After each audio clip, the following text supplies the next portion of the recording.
জি ভাইয়া, আপনি কি যেন বলতে চাইছিলেন একটু বলেন তো। আমি বলতে চাইছি যে আমি এই যে দোকানে বসে আছি এখন, হ্যাঁ, তো কিছুক্ষণ আগে এখান দিয়ে মোটর সাইকেল দিয়ে একটা মেয়ে গেছে আর কি। সে মানে সম্ভবত তো কোনো একটা চাকরি করে বা নতুন চাকরি হয়েছে আর কি। এটা আমাদের গ্রাম। তো দেখলাম যে মেয়েটা মোটর সাইকেল চালিয়ে গেছে, পিছনে দিয়ে অনেকগুলো ছেলে হাসাহাসি করতেছে, মেয়ে মোটর সাইকেল চালায়। হ্যাঁ, মানে তাদের কাছে মনে হয়েছে এটা এই পৃথিবীতে নতুন নাম, যে এটা এলিয়েন, এটা তাদের কাছে মনে হয়েছে। কথা কি বুঝতে পারছো? তারা একবারও এটা চিন্তা করে না একটা মেয়ে মোটরসাইকেল চালাইতে পারে। সে যদি তার মানে পোশাক ঢেকে, আমি দেখলাম যে মেয়েটা বোরকা পরা, সেটাও দেখি তার নাকও দেখা যাইতেছে না, কিন্তু সবাই হাসাহাসি করতেছে। এখন বিষয়টা হচ্ছে, তুমি দেখো আমাদের দেশ কেন আগাচ্ছে না। আমাদের দেশ আগাচ্ছে না এই কারণে, কারণ আমি একজন চাকরি করতেছি, আমার পিছনে 5 জন বসে বসে খাইতেছে।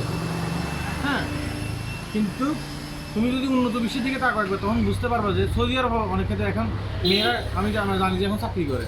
মালয়েশিয়ার দিকে তাকাও, সেটা কিন্তু মুসলিম কান্ট্রি। ইন্দোনেশিয়া হচ্ছে যে আমাদের এশিয়া মহাদেশের ভিতরে সর্ববৃহৎ মুসলিম কান্ট্রি, আমরা এশিয়া মহাদেশের ভিতরে, কারণ সারা বিশ্বের ভিতরে মনে সম্ভবত সেখানেও কিন্তু মেয়েরা চাকরি করতেছে, মোটর সাইকেল চালাইতেছে।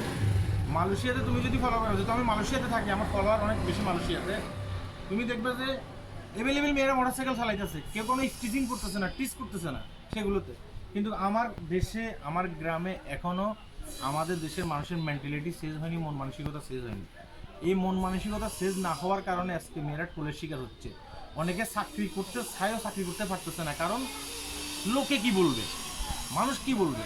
সে যদি তার হিজাব মেনে চলে, সে যদি এভাবে চাকরি করতে পারে। আমি ইসলাম সম্বন্ধে আমার এত আইডিয়া নেই, আমি জানি আমার মতো অনেক মুসলমানেরও আইডিয়া নেই।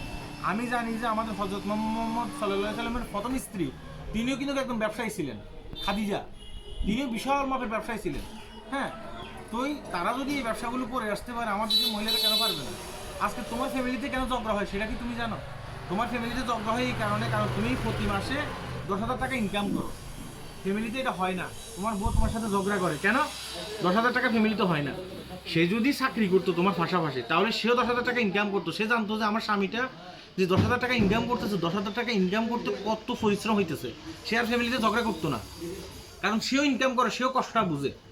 আজকে আমাদের দেশে কিন্তু এগুলো হচ্ছে, মোটরসাইকেল নিয়ে যাচ্ছে। আমি ফলো করলাম যে কয়েকজন ছেলেবেলে পিছনে দিয়ে হাসাহাসি করতেছে, এক ধরনের টিস করতেছে, মেয়েরা মোটরসাইকেল চালাইতেছে, এটা সেটা এটা। 2000 এখন কত 25 সাল নাকি? 2025 সালে এসো আমাদের দেশের মানুষের মেন্টালিটি শেষ হয়নি। এখন অনেকে বলবে জায়গাটা কোথায়, এটা আমাদের সমগ্র বাংলাদেশে, এটা গ্রাম অঞ্চলে তুমি জায়গায় দেখো, মানুষের মেন্টালিটি শেষ হয়নি। ঠিক আছে, আমি এই কারণে এই কথাটাই বলতে চাচ্ছি যে আমাদের মেন্টালিটি শেষ করতে হবে, আমাদের চিন্তাভাবনা শেষ করতে হবে। আর বাজারে আসলে আমরা অনেক মানুষের সাথে মানে মিশি, কথা বলি, ঠিক আছে, আমাদের যে চিন্তাভাবনা আমরা তাদের কাছে শেয়ার করতে হবে, তারা যেন আমাদের চিন্তাভাবনার এই অংশে মানে ইয়ে হতে পারে।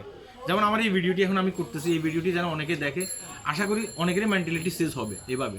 হ্যাঁ, চাকরি কোনো খারাপ জিনিস না, সে যদি তার হিজাব মেনে চলে, সে যদি তার ধর্মীয় নিয়ম কারণ সব কিছু মেনে চলে, সে যদি কাজকাম করতে পারে, তুমি তাকে বাধা দেওয়ার কে? বুঝো না? এই কারণে ভিডিওটি করতেছি। সবাই ভালো থাকবেন।